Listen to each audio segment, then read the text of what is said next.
Hello, folks. Welcome to the Bad Blood live stream Q&A. I am Moondog, the creator of Operation Bad Blood, and we have a great show tonight for you. We're going to be talking about Bad Blood and answering your questions in the live chat.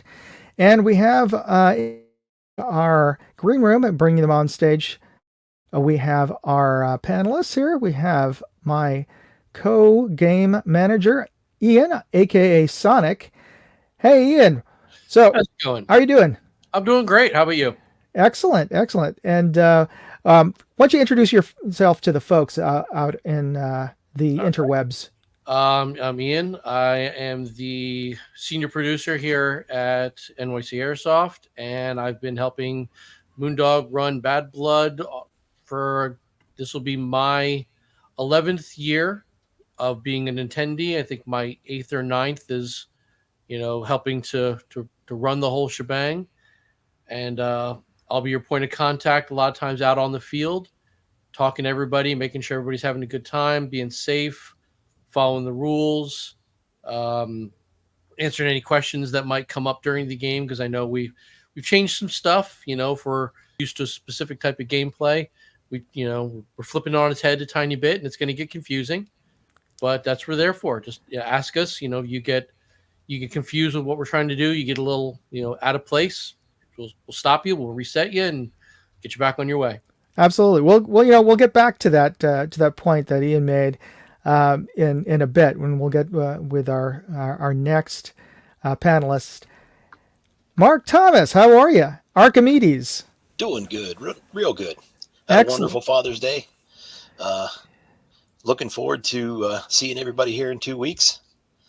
I'm not quite as seasoned at Bad Blood. This will be my second year, but I'm going to be, I guess, filling in for CO on Black Shirts. Looking forward to it. My son and I are going to be there and having a great time. Excellent, much appreciated. Now, actually, that brings up a one of the topics I wanted to bring up, but so we'll circle back to the new rule changes that I wanted to talk to you guys about. But since you brought it up, what did you do today for Father's Day? Well, slept in. Got a good rest after a long day of airsoft yesterday. We okay. You did play airsoft. Okay. Yeah. Saturday we played all day. I'm pretty sore. My legs are tight. I got a couple of good black and blue welts, and I needed some rest. So we slept in. Where did you usually play? What's your usual field?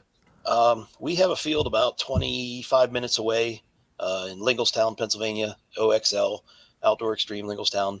Mm-hmm. We didn't have a huge crowd. I think we had at one point 2 teams of 10. Okay. But we were having a good time. We had nice weather. Wasn't too hot. It was warm. We were sweating. Oh, that's a good question. Yeah. Drinking a lot of water. But we had some good games. A lot of fun.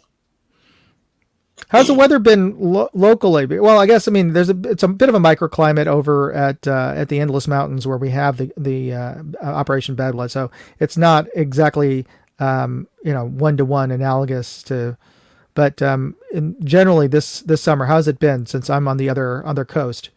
It's been nice. We had a really wet spring. There was a lot of rain. So it's been nice to have a couple of warm days and some dry days. We were supposed to have storms on Friday, I think it was, and we did have a little bit pass through, but not much. So things are a little dry, but we're looking at 90s in temps this week, so it's going to be plenty warm. I think we'll spend some time at the pool. Oh, good. That was the other thing I did today. Just went out and hung out at the pool for a while. Now, did you hang out on the outside of the pool, actually in the pool? A little of both. Okay. Yeah. I got a little sun, got a little bit of color on my shoulders. So got my start on my summer tan. Oh, okay. Good. Better than the farmer tan that most of us usually have. So, Ian, how was your Father's Day? Oh, it was all right. Had some stuff I've been dealing with. I've been busy, but I was playing with my kid earlier. We're playing Green Army Men. Ah. Yeah, they gave me a set of Green Army Men I had this idea of doing a tabletop Vietnam game. And Oh, wanted to experiment, just getting the gameplay right, just by using little army men. yeah. You know what I mean? You can set it up, and yeah. So we sat there and we played with the trucks and the jeeps and the stuff. It's really funny too because the figures are bigger than the ones we're used to, right? They're like maybe inch and a half, maybe even 2 inches, right? Oh, so these new ones are Right, but it came with a 60 millimeter mortar, which was 3 times bigger than the guy. So wait, how does that work? They didn't even nobody even like oh decided, yeah, hey, there's a discrepancy here. monstrous, but it's fun. So I'm thinking in my head, okay, well, this could be the artillery piece because it also came with a tow-along howitzer, which was smaller than the mortar. So I was like, whatever. I just want it for the army men so I can figure out positions and stuff like that. But just like, oh my god, the proportions are just insane on this set, but it's fun. So we played for a while. Do you have it handy? I'd love to see this. Yeah. Let me see what I can get. Okay, no worries. Duck away. All right. Well, Ian's looking for his toys. Oh, wait, quicker than I thought he was gonna. Yeah. All right. So it came with a nice deuce and a half. Oh, okay. This is deluxe. Oh yeah. No, it's got No, some stuff. because the ones I remember came in like those clear baggies, and they would hang over in the toy rack. Okay. Here we go. So we got our deuce, right? Mm-hmm. Then we got our guy. Oh, okay. Okay. Then we got our Chinook. What? And then we've got our 60 mil mortar. Oh my. It's ridiculous. That's like the toys that you'd have in your own toy box. These just random toys you pick together. The fact that they came in a set is just insane. Yeah, so that's my little green and tan army men with the mortar that could take out New York City. Oh, that's wild. So okay, so you're gonna try to make a game out of that, a tabletop game? Yeah.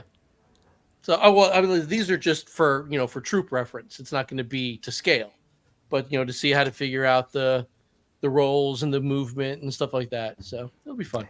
No, but even with those, actually, I remember now at one point, maybe in high school, I tried to create my own little tabletop game using those Green Army Men, and I would use the bases that they would stand on as the measurement, as the sort of the key measurement for distances. Mm-hmm. So you'd measure it by bases. Yeah, that's not bad. But then I realized I would need a seriously large table to grid it out. Yeah.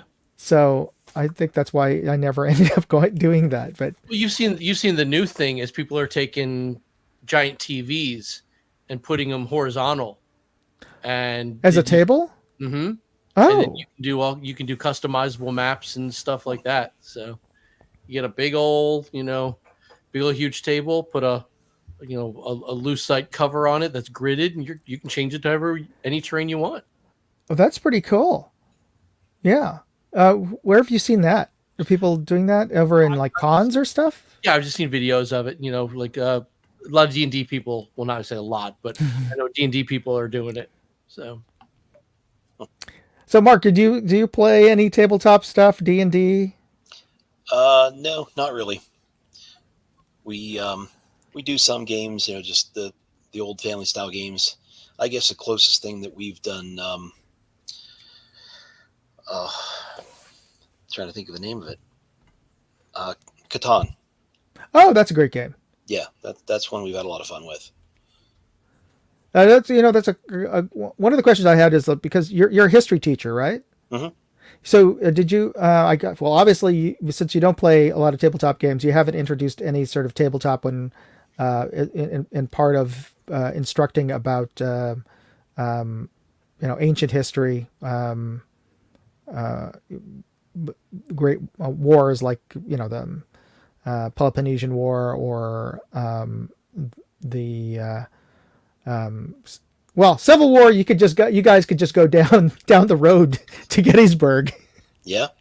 Yeah, but I remember it was middle school that our teacher introduced us to a little bit of board games. I think it had to do with the Greeks or the Romans because he had us set out a grid and phalanxes. Or I could be misremembering it. It might have been Waterloo because of how the British had those squares. How they arranged themselves in squares to fight off against Napoleon's cavalry. Okay. Yeah. So, but anyway, that brings up my other question. Sort of rolls into this. Since you brought up Catan, what's your favorite board games other than that? Um, Monopoly's always fun. Uh-huh. Yeah, that's a good one. Um, Othello. That's an old. Othello. Yeah, Yeah. it's an old one that Yeah. we still enjoy a lot. That's the one where you flip over Yeah, the. black and white Mm-hmm. coins. Yeah, Yeah. Poor man's Go. yeah, That sort of thing is, but it's rules different because Go you don't flip over things. You just have to capture it by putting putting your pieces at the ends of. I still haven't. I remember playing Go once and I totally forgot how Something like that. Yeah, goes. you trap your opponents basically. Yeah. Mm-hmm. But with Othello, you flip over, right? Is that how it yeah. works? Yeah. When you put your color on the end of the line, Mm-hmm. whether it's diagonal or horizontal or vertical, then you flip over the ones in between to your color, and then till you get to the end and fill up the board. Whoever's got the most of their color showing wins. That's interesting because it really the ebb and flow of who could be winning could change drastically, right? Oh yeah. Yeah. So that's good. Ian, what are your favorite board games? I don't remember what it was called, but there was this game I played in 6th grade, and it was we were obsessed with it. My math class was obsessed with it. It was basically you were given a plastic board, right, that Mm-hmm. had 10 rows of 4 pegs, right? And the person you were playing against, they had their section was blocked off and they set up their pegs in a specific order, right? Okay. It was sort of like Battleship in a way. You had to guess what their pegs were. And depending on what you guessed, they would use black or white little mini pegs to tell you you've got one right in the wrong place. You've got one right Is in the it like right 4 place. pegs? Yeah. Is it like Mastermind? Mastermind? That's it. That's it. Okay. Yeah, I remember that. Yeah, we played that for an entire year when I was in 6th grade, and we're just obsessed with it. Now, what was your take on it? Because some folks, were much more, I guess, math or abstract based, so they would figure out, but based on the yes and no's. Oh yeah, and then, you learned quickly to not play with those people, but but then there's the other folks who are basing it on the tells of the person on the other side. exactly, yeah, like you learned what people like to do if they like to do it, in they probably didn't even notice it, but patterns that they didn't they didn't realize they were doing. Nowadays, it's just like, oh yeah, he's got it, yeah, but yeah, and then some people would arrange the little the key pegs, we'll call them, so Mm-hmm. what you got right or wrong. They might say, okay, you got a black one, and say, okay, you're in the right place, so they'll put it in the first one, and they kind of gave away their position a little bit. Other ones who would randomly say, "Now, whatever, just whatever." But yeah, you learn quickly how each individual person played. But the more abstract ones, they were always a challenge because you never knew what they were going to do. So that was fun. So okay, so it was we got Mastermind. What other? It's like your top 3. Oh, geez. I mean, again, we're talking old school. Again, Monopoly was always, a family. Well, I mean, like now. So you still like playing with board games have changed now. Nowadays, it's all about like board games that have like extra stuff, like But no, we play a lot of Chutes and Ladders actually, and yeah, we like playing shoots and ladders, and my son always wins. Now, are you a shoots and ladders guy or snakes and ladders guy? This is actual shoots and ladders. Okay. It's Peppa Pig shoots and ladders. Okay. But yeah, See, I find that unusual because Peppa Pig is English, right? yeah. But you think it would be snakes and ladders? Yeah, exactly. But yeah, no. When I was growing up, it was snakes and ladders. But yeah, now that I'm playing with him, the boxes say shoots and ladders, so that's what he calls it. Actually, he calls it Peppa, but yeah. But it's fun. So yeah, we play a lot of that. He doesn't have the longest attention span for more complex games, so we do things that we can be done in 10 minutes. But you said you wanted to develop a tabletop Vietnam game. Right. Now but that's not for your son to play necessarily. It's more that's for me. That's for me and Todd. Okay. What do you and Todd play usually then?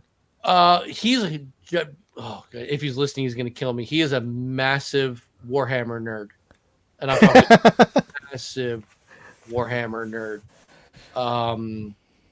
But yeah, so we're kind of working similar to that. Like obviously, I don't play Warhammer, so I don't know all the intricacies of all the different armies you can set up. But I have been using the basic gameplay of that to kind of flesh out what I want to do. Now, does in Warhammer, is it dependent on like you have to have those figures to play those figures?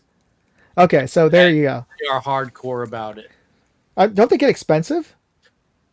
I think so. And it's just time consuming, but like it's not just the figures and the sets. There's books, like novels. Oh yeah.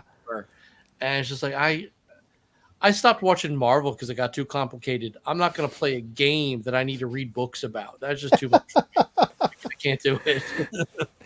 Well, you don't have to now because isn't Henry Cavill making a Warhammer series? So now you can watch the series. I believe so. Yeah. There you go. I'll just steal all his great ideas. All right. Okay, let's before we get into actually talking about the game, folks, I wanted to let you know that you have an opportunity tonight to win some Night Force swag. So I've got 2 more bags tonight, and I'll. I forgot to grab an extra. I've got a swag hat for Father's Day, so I've got 3 prizes. So I've got 2 of these Night Force decal packs to give away tonight, and if you all you have to do is put in hashtag BADBLOOD, BADBLOOD, and we'll do the drawing later on this evening. But so get those if you want to win something, get that hashtag in. Now, what we had discussed or you'd brought up, Ian, was some changes that are going on this year that hopefully people won't be too confused about. But what Ian was alluding to is that in all the previous Bad Bloods, we've in the last 10 years, we've had a constantly moving respawn point that we call the triage, and usually that is denoted either with a pool noodle, so that is your respawn point, and it is moved and managed by the embeds. This year, we're going to have changing location respawn points, but they're going to be denoted by battle flags for each of the factions. So there are going to be there's going to be 8 different locations throughout the field that have a flagpole, and wherever your embed hoists your battle flag, that's going to be your respawn point until he brings it down. And then you have to go claim another flagpole, another CCP is what we're calling it, the casualty collection point, not China Communist Party. For those of you who are wondering what CCP stands for, casualty collection point, hoist the flag, and that becomes your respawn triage point for this year. So that's going to be new for those of you who've played Bad Blood before. For all of you newbies who are coming in, it doesn't really matter because this is going to be your first Bad Blood. So I'm happy that you're there. Just to clarify, so correct me if I'm wrong. an embed or a team is not going to abandon a respawn until they've captured a new respawn, correct? Yes, So it's not like you're going to be left out in no man's land with no way to re-enter the game. absolutely. Yeah. Now there there's a possibility, and we haven't quite worked this. I haven't. We haven't come into a problem yet because this is my first year. Now there is that lag time between you've captured your place, you've hold your flag down. You actually have to bring that flag over to your new CCP. Right. Now, if you're very careless, your embed can get shot by an enemy player walking over. So you should guard them. Things done properly, they need to be guarded as well to get over to activate your new triage. So there's I'm just thinking things through. There's a possibility that if what would happen in that case. I my my thinking on that, and we'll discuss this with the embeds later next week in a staff meeting that we're going to have. That what should be the protocol at that point? I would think that at that point we would have the embed just wait there, respawn, and then continue on. So that would potentially delay your you being able to respawn, but you wouldn't necessarily be in limbo forever. Right. Yeah. You're not going to be SOL, but you are going to be delayed. So that is going to theoretically, it's going to put in the players' minds a more of a an urgency and more responsibility than just roving and shooting. Yeah. You know what I mean? So it's okay. It's moving and it's shooting and it's collecting, but it's also protecting because you have this high value thing. I don't even know I have a word for it. This high value article that you have to make sure gets to where you're going, or you guys are gonna have a hard time. And we don't want that. The other players want that, so they're gonna be gunning for you. So you need to be prepared for that, and like Moondog's saying, is take precautions and guard your players who need to be moving your different pieces around the field. It's almost like chess now, Now, Mark, since you're a CO, you're gonna be does that make sense to you? I mean, you'd probably. I mean, I'm not. You're obviously going to be in charge of your faction. I don't know what your plans are, but you probably want to create some sort of VIP protection group. Recruit among the players that day. Say who wants to be the sort of the Praetorian Guard or what have you, whatever you call it, whatever you want to call it, to protect your embeds as you or yourself, because you are also an objective now as the CO. You have a stamp on you as well. So most of the COs tend to have a personal guard as well. Yeah, that makes a lot of sense, and something we're definitely gonna have to put into the plans. I did get contacted by one embed already. Oh, good. So, yeah, that was cool, and hopefully, whenever we have a meeting here coming up, or early on Friday when we get in, maybe get to talk to a few people and sort of start setting some of that stuff up. Yeah, I'm hoping we'll set up something. Ian and I maybe will do even just a quick 15-minute touch base. Yeah. And it could just be a Zoom call just to make sure everybody's on the same page. And if there's any lingering questions, we can bring that up. So that EMR is really cool about, and at least I don't consider it gaming the game. But if you come on Friday, and this is especially for embeds and COs, walk the field. Just let somebody know you're out there, but walk the field, and kind of map it out. Where are these points going to be, and kind of figure out, well, it's going to take a guy at half a run, a minute and a half to get from point A to point B. So how many guys need to protect him? Does he have to cross walls? Is there objectives in the way, kind of thing? Because you can kind of figure, okay, if point A and point B are bisected by some kind of 2-story tower, well, there's a good chance somebody's in there. Yeah. So you might need to work around that. You know what I mean? So yeah, you take the time, walk the field, get yourself acquainted with it, especially if you're going to play the night game. Get acquainted with the field, and just don't go out there with your replicas. Just go out there with, you, and just, especially if it's your first time, and just figure it out.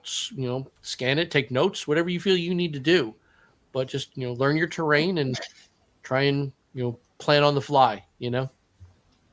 Absolutely.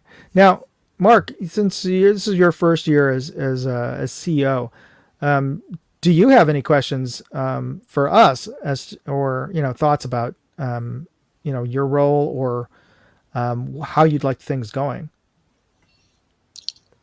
I don't even have any questions. It's going to be, kind of trial by fire.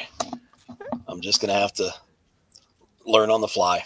No worries. I mean, you got a sense of it from last year.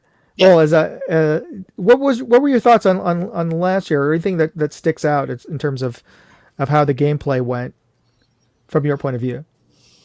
I knew I needed to be in a lot better shape.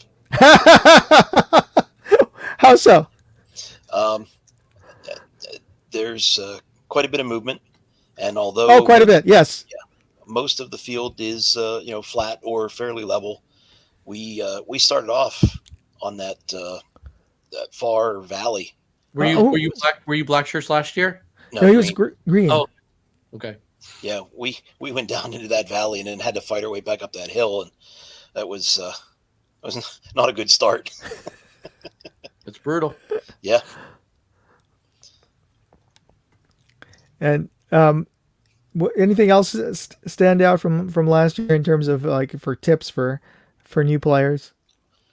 I think I'd mentioned this last stream, a good pair of boots. And that was something I did this year. I got a new pair of boots. I got them broken in. That's a good point. Played in them yesterday. And having good ankle support and good solid soles. There's a little bit of rough out there. Yeah, we try to discourage folks from going into that valley only because, we've had folks take tumbles because it is quite a steep slope for some. We talk about that valley as it's one entity, but it's really not, right? Now, if you actually look at the map, there's a valley that runs north-south, and then there's a massive hill that runs east-west. The valley itself is actually relatively traversable. It's when you try and then come up that hill. Wait, no, north-south is a traversable valley. East-west are these gnarly hills. The problem we've had is when people are trying to come up, it's a goat path, right? This east-west monstrosity of a single track hill, which is you've got woods, which are going to be inhabited by somebody on this side, and then you've got a 30-foot drop off on this side. And people fall down that hill, and people fall into that ravine, and it's rough. So we're trying to take that out as best as possible. People are still going to get down there. We know they're going to get down there, but it shouldn't be because we're trying to make it off limits as best possible. But there's a valley that is north-south that is some really good fighting terrain. But as soon as you want to come back into the real world, forget it. You got to climb those hills, and it sucks. Oh yeah. Well, so folks, we'll answer a few more of your questions later on in the stream about Bad Blood and of that gnarly hill. But I wanted to bring into tonight's show Eric from ZKT. So let's bring him on right now. Eric, can you hear us? Yes, loud and clear. Hi, how are you? Excellent. So Eric is the one of the owners of ZKT, which makes some really premium displays, armored displays, retail displays, and also for those of you who have the means, who have your own little armory at home, whether airsoft or real steel. So these are display cases for your toys that you can actually bring down and lock up. But I met him over at SHOT Show, and he's coming out to Bad Blood this year, and he's actually donating some airsoft guns for the end of game raffle. Right. Yeah. So Well, thank you for being on here, Eric. I'll give the stage over to you. Can you tell us a little bit more about ZKT? yes, so ZKT, we like Thomas has said, we are dedicated in building like display cases, both for commercial use and for individual use as well.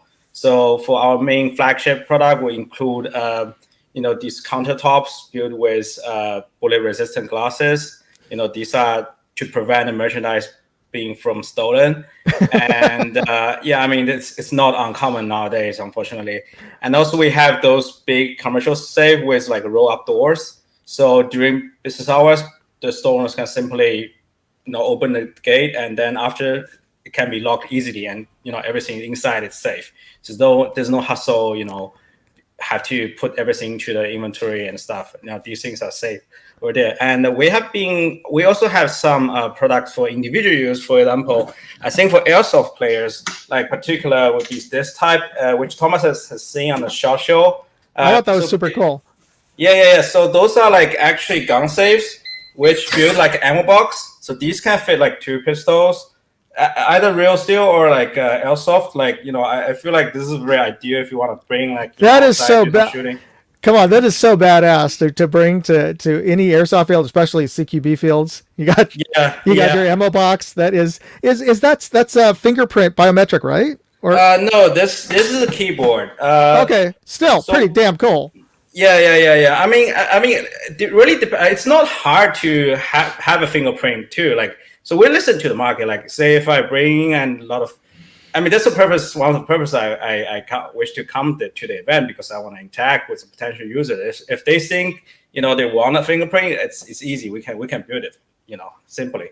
And that's cool. What's cool about the things like those foams you can remove. Like if you really want to use as an actual ammo box, those will work too. Yeah. And so it has like extended edge, so it's not water resistant. I wouldn't say that, but it's like rain resistant. So if you have like splash of water on it, it won't really get inside.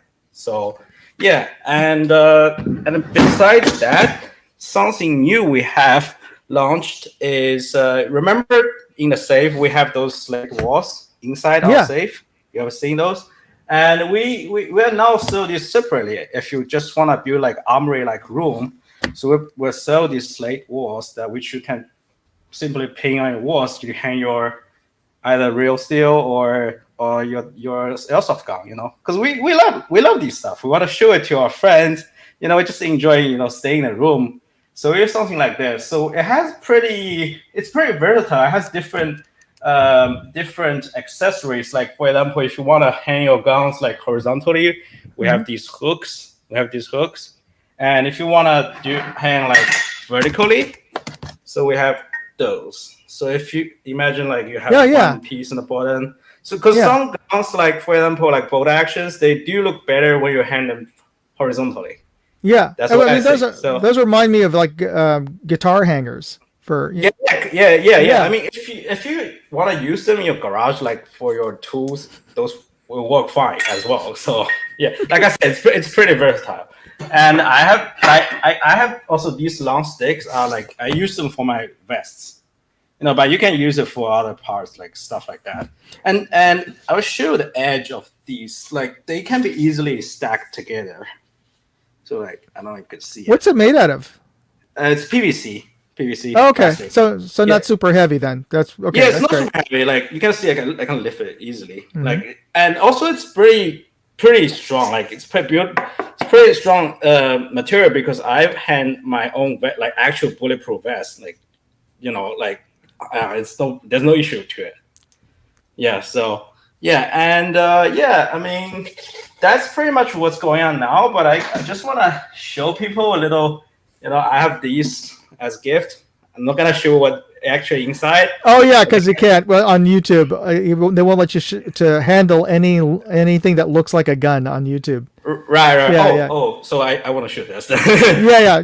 Anyway, I'm Yeah, sorry. I'm sorry. no, it's fine to have it in the background. Though sometimes we've gotten dinged by the AI, but just because it's stupid. And but Okay. yeah, as long as you're not handling it, we've Okay. been on shows. As long as it's in the background, that's cool. Just as Okay. long as you're not handling it. Okay. Yeah. I just want to show our guests, like, on an event, like, you have these, like, from Terran Tactical, Oh, cool. as gift. And I also have a big piece here, which I'm going to show you. Give me a second. Now there's a big gun, from FN. Oh, okay. Which one is that one? I'm not going to tell you. Oh, okay. Secret.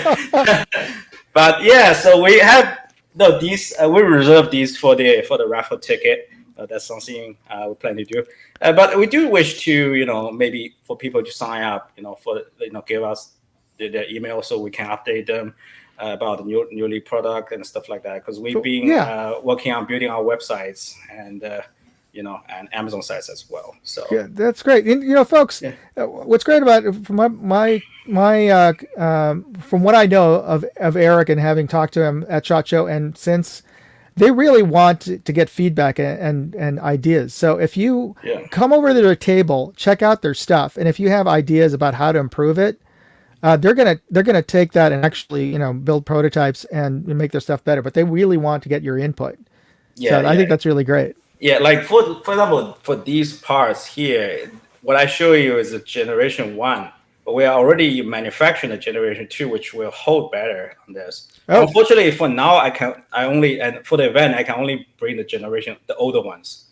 But yeah, we're like Thomas said, we're been constantly working on improving our products and listening to our customers as well. Very good. Yeah. Well, that's awesome. Now, have you played airsoft before? No, not really. But not really. Yeah. But yeah, I mean, I really want to see. Because I have a friend in the UK, they play airsoft, like it's huge there. They have like they have like tanks, helicopters, and like amphibious assault boats. Like it's crazy. But I want to see it here. I've never been to an actual airsoft event, I want to see. Yeah, we even did a helicopter strafing run in one airsoft event. That's cool. But, yeah, there was a pilot who was there was a field near an airport, so Cool. he offered if you donated to the charity, you could take a ride onto the helicopter, and They still do it. Yeah, They do it on a regular basis now. over at Zulu. Mm-hmm. Yeah. Okay, good, yeah. So that was part of the game that if you you could designate one area to be strafed during the game. Nice. So all the players had to get. Of course, you'd hear it coming in, but it got real, real fast. Yeah, it got real. It got real. It definitely got Now, would you be willing to play? I know you're coming out to show your stuff, but are you actually willing to go suit up and play for a bit? I'm not sure about this year because I don't honestly, because I don't necessarily have the right equipment for it. We'll get you. Well, I mean, all you need to do is we'll lend you some protective gear. Just dress comfortable yet tactical. Okay. And, yeah. Okay. Yeah, you don't have to be like all LARPed out with with camo, with a right camo or whatever. Just as long as just keep it one color scheme, and we'll slot you in. You could make you work. Yeah, we'll make you work. Okay, may even make you an objective. Like the team that can take out Eric from ZKT. All right. So the one gets me will give me a gift. Maybe we could work something out. Yeah. They're gonna hold you to that. Be careful. Now, actually, that case, I want originally right now, the game works is that you have to look in the field for 4 red Igloo coolers that have a rubber stamp inside of them, and you're trying to collect, kind of like a passport. You have to collect different designed rubber stamps in different parts of the field. And also take them, get a stamp from each of the COs. But the only way you can get it from them is by killing them. Right. So you have to hunt them down too. Now, originally we had them in ammo boxes before, so it's just my turning in my head looking at your ammo case. How Right. much cooler would it be to have to type in the right code to get in? Okay, Yeah. I'll talk to your manufacturer about that. I mean, they can maybe come up with a more complicated keypad. You know. Well, I mean, even I believe me, you don't have to get too complicated because a lot of the players can't remember stuff after a couple of hours of playing in the heat, and they're just like, "Oh shoot, Right. what was that? What was that number again?" Yeah, But yeah, that I think there were a couple of games. It might have even been some Fallout games that I'd hosted where we you had to fill out the Sudoku puzzle and then right. combination of a lock. Yep. and then you'd also get clues from that to Yeah, so sort of unlock like it. an escape room kind of Yes, concept, right? you got it. But, Yeah. yeah, I didn't even know that we invented escape rooms as far as escape rooms. Who knew? So we've got some new guests on the side chat there. Everybody on the side chat, if you have any questions for any of us on the panel here, please post them up there because we're here to answer your questions. Now, Eric from ZKT, who else is coming from your shop? I believe there are two friends and co-workers. They are coming too. So I mean, Okay. they are more into like tacticals and stuff. So maybe they'll join me as teammates. I'll ask them. Yeah, because you know me, I'm more like collector. I mean, I'm also reenactor. I don't know if you know the hobby. Yeah. Which period do you do reenactment for? World War II. Okay, so Yeah. you and Ian should talk because he does Vietnam and Yeah, I'm not a World War II guy. Just too many. really. You know what it is? It's too many guys want to be elite SS, and I don't want to deal with that. You know, it's just like if somebody wants to do a Pacific Theater World War II game, I'm in. Right. European theater, everybody wants to be the super big shot in the Black Hugo Boss. Yeah, I know with because all it looks because it's a fashion show. I know, but I do want to do in honor of my grandfather. I want to do up a full Philippine Scout kit Right. fun. loadout. Yeah, Yeah. but So, I mean it's mostly all actually for World War II. I'd actually end up having to buy all World War One stuff because the Philippine Army got all Right. the leftovers from World War One. They didn't get Correct. any new Correct. stuff. Yeah. So last weekend, since you mentioned it, like last weekend, I was in a town called Reading in Pennsylvania. Yeah. Yeah, as an air show. So there's a camp which is dedicated to the American and the Filipino alliance there. There were people reacting to Filipino units. Like I've talked to them. Yeah. That's cool. It's one of the things I regretted that I never got a chance to go to the Reading Air Show when we were living in New York because that was on my top list to go. Because so I'm glad that you got to go to the Reading Air Show. Yeah, every year pretty much. Yeah. So Cool. Mark, do you go? Because that's not too far from you. It's less than an hour from me, and I've never been there to the air show. What? Okay, you got to turn in your history teacher card now. Right? So if you don't know Eric, Mark is a history teacher out over near Harrisburg. So he's not too far. Yeah. You guys are in Eric. You're in Jersey City or Elizabeth. Yeah, around there. Yeah, New Jersey. Yes. Yeah. Okay. So over towards that area. Is that where your workshop is? Or do you have a retail store or anything like that for ZKT?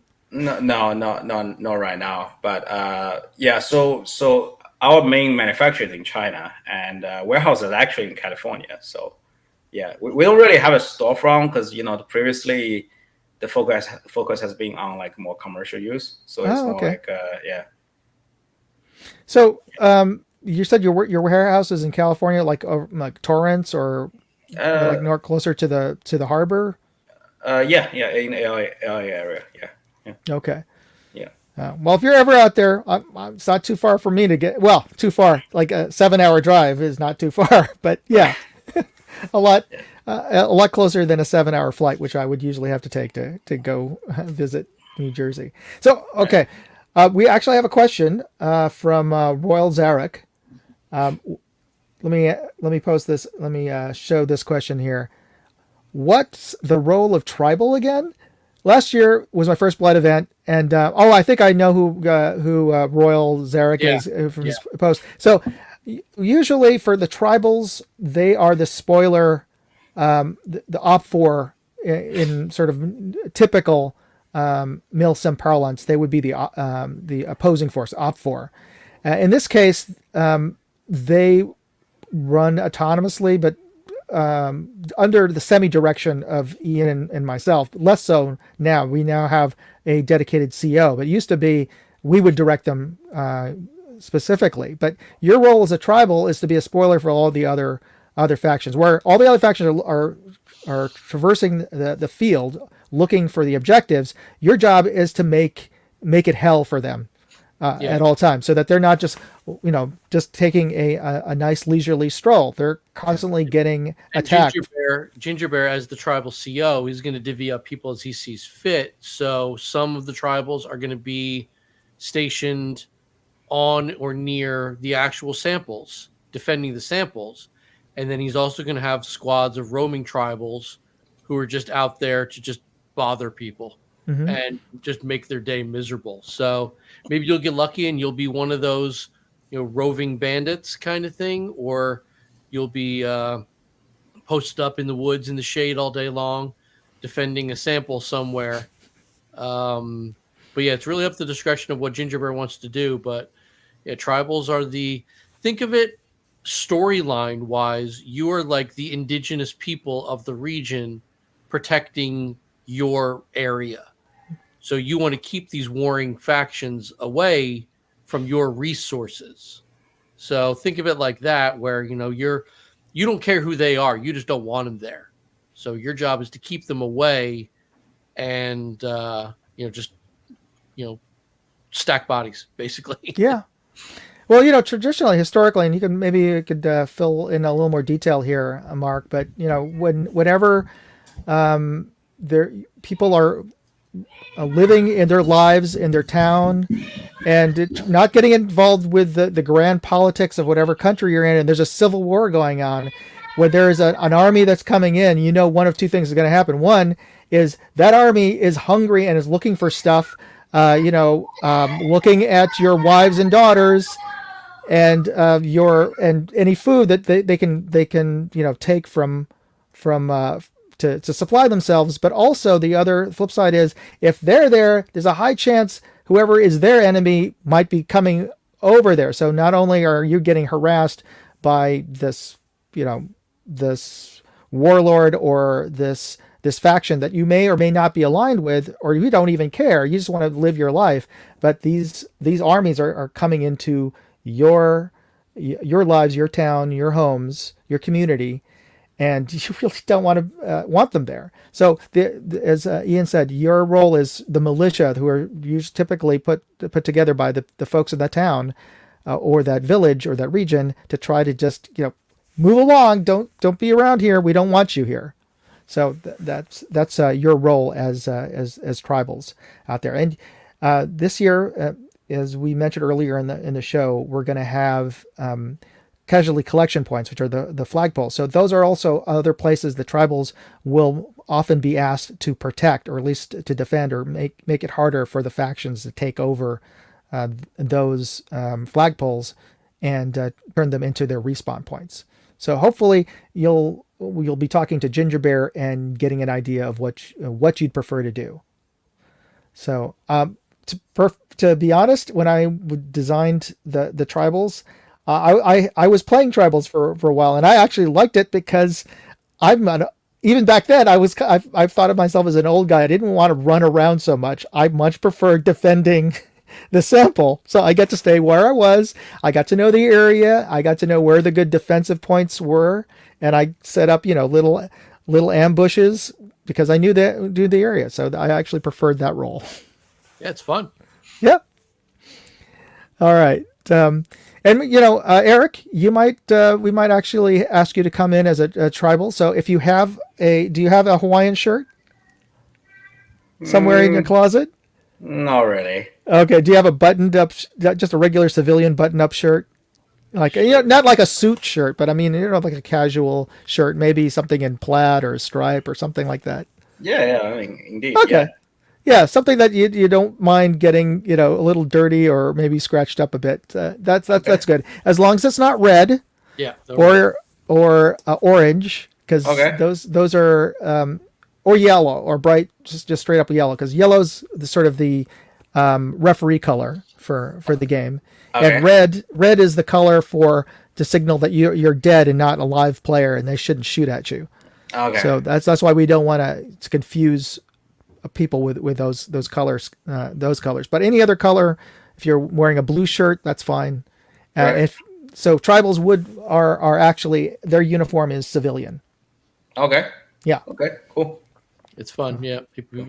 And they go all out. You know what I mean? And they really look forward to it. They know exactly how they want to attack their little area, how to defend their area, and they're in it to win it. It's just like as much as the warring factions are trying to collect stamps, these guys are out collecting trophies. Like they count how many armies they could defend themselves against. When you've got 4 guys defending a sample, they can hold off 200 people. That's a win to them, and that's what they live for. And they don't make it easy for you guys. It's great. One of these days, we might might even get a special prize to give out to any of the tribals who collect a CO stamp themselves. Yeah, I would love to institute something like that, but let's work on one real change. Yeah, okay, yeah, we'll do that some other. Well, I think that'll be a topic for discussion in the next in another live stream, is suggestions for fun side missions. Oh yeah, in future Bad Bloods.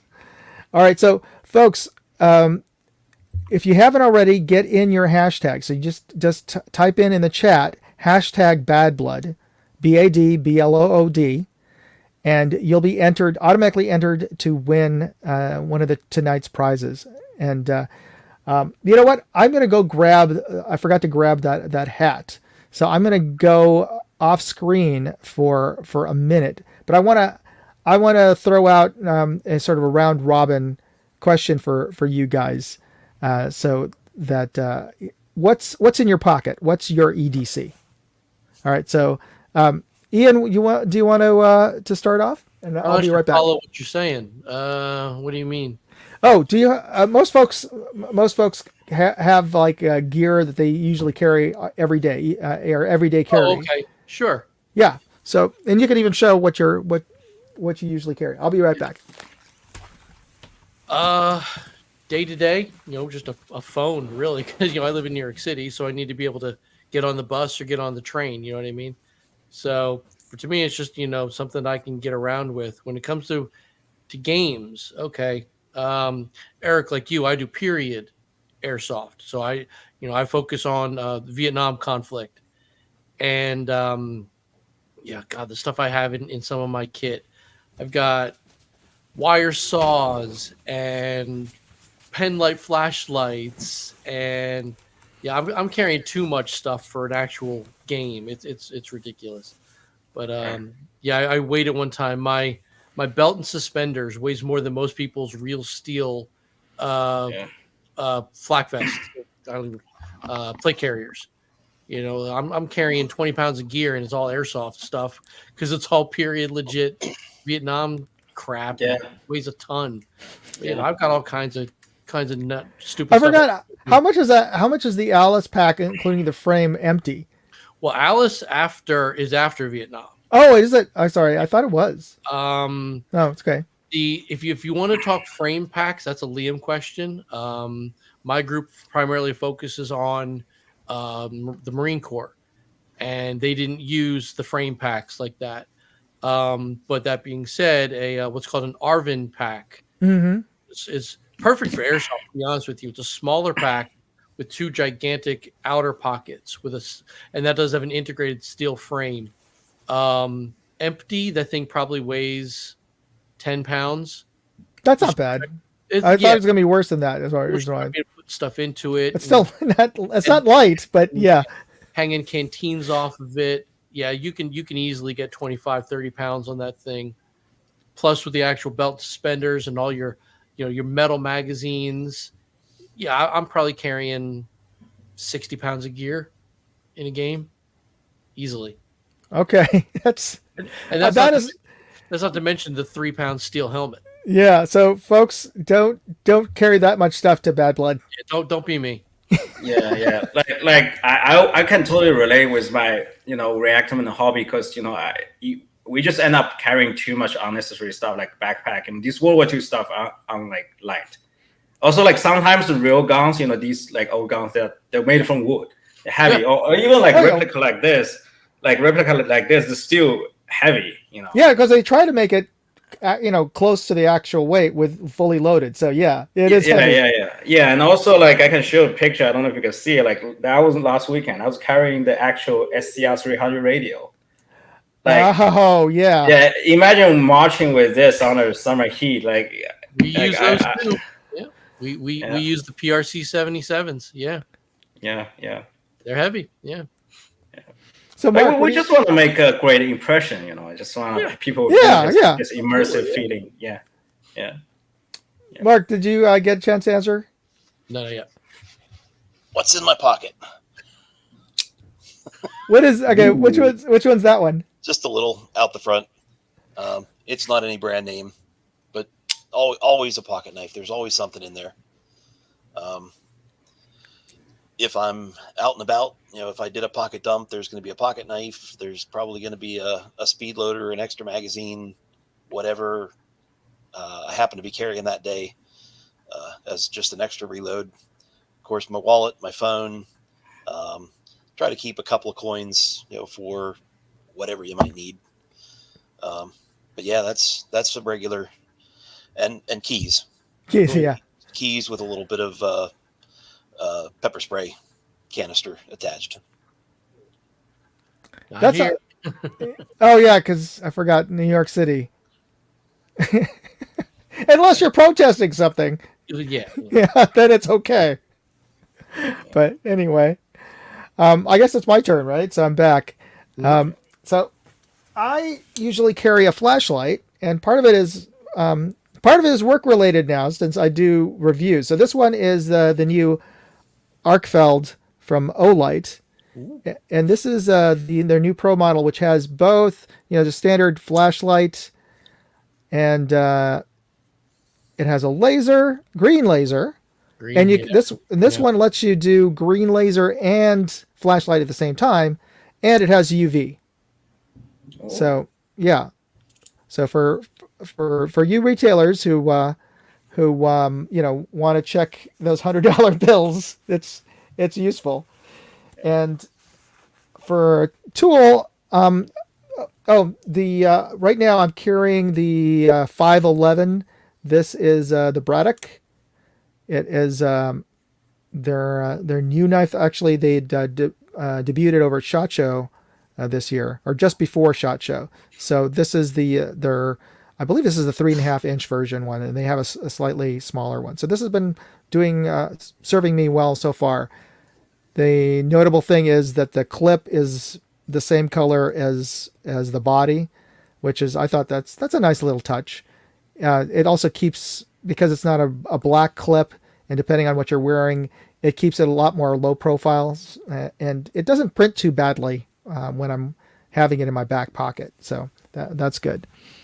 But just for the very least, I like to. It's useful to carry that with all the Amazon boxes that I need to open, and it's always good to have a tool handy, because if I can't tell you how many times I've had to open things and everybody's just sort of like struggling with it and like, stand back, I'll just open that up. But it is kind of one of those things I got to remember that I'm carrying, because before I get to like some places that have metal detectors and whatnot, like, oh shit, I got to put this back in the car. But that's sort of the issues you have. And of course, the standard wallets, keys. But again, coins are becoming one of those things that are sort of optional now, because there's so few things that you use it for. But I actually, in doing product reviews and scope reviews that I do, I'm actually need to keep coins in my pocket all the time just so I could unscrew some of the turrets and things like that. Just to have it handy, or to get into the battery compartment of a red dot. So yeah, now I have to make sure I have a good quarter and a good dime handy at all times.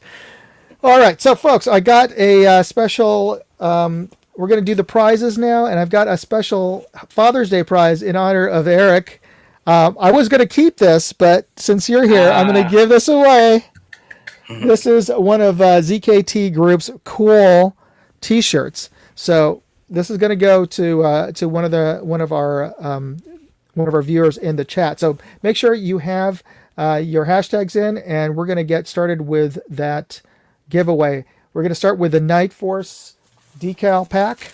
Got 2 of them tonight, so I'm going to give away 2, and then we're going to give away the T-shirt. So let me switch over to our giveaway screen. Okay, and yeah, I didn't see any hashtags come through. Oh, I think I have to restart this. Oh, yeah, everybody's got to put it onto their hashtags on the right, on their chat. Yeah, on the put chat. it in the chat. So let's give it a couple minutes. The people put some hashtags in.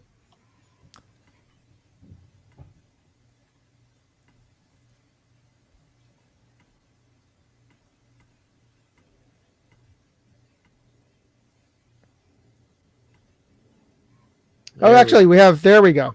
All right, so there were entries. It's just that I needed to refresh that. Okay, so we're going to draw.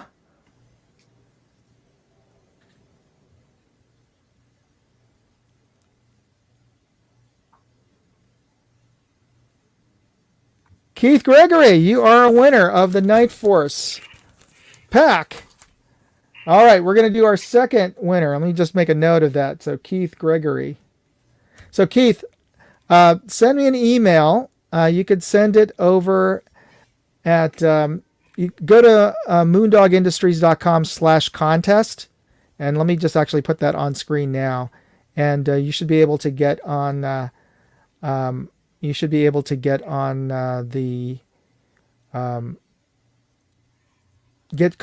contact through to me through Moondog Industries, that website, or you could send it to me at moondogairsoft@gmail.com. Let me just put that on screen right now.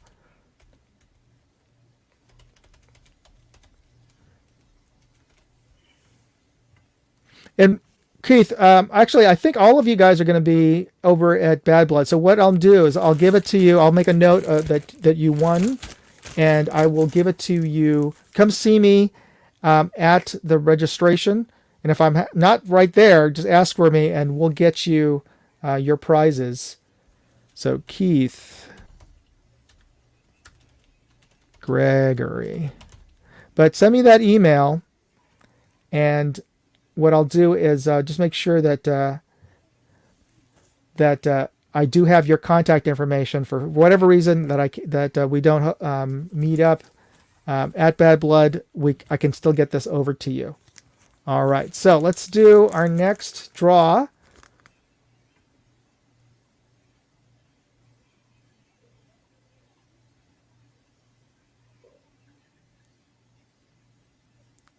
DJ Play Nice, you get a set of Night Force decals. Congratulations. All right, and we'll do our final draw, and this is for the ZKT t-shirt.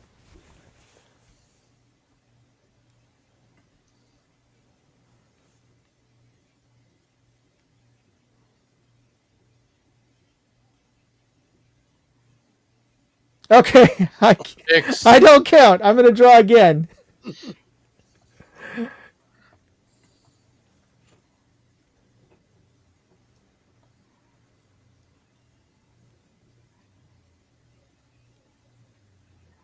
Rolzak, okay, our new tribal.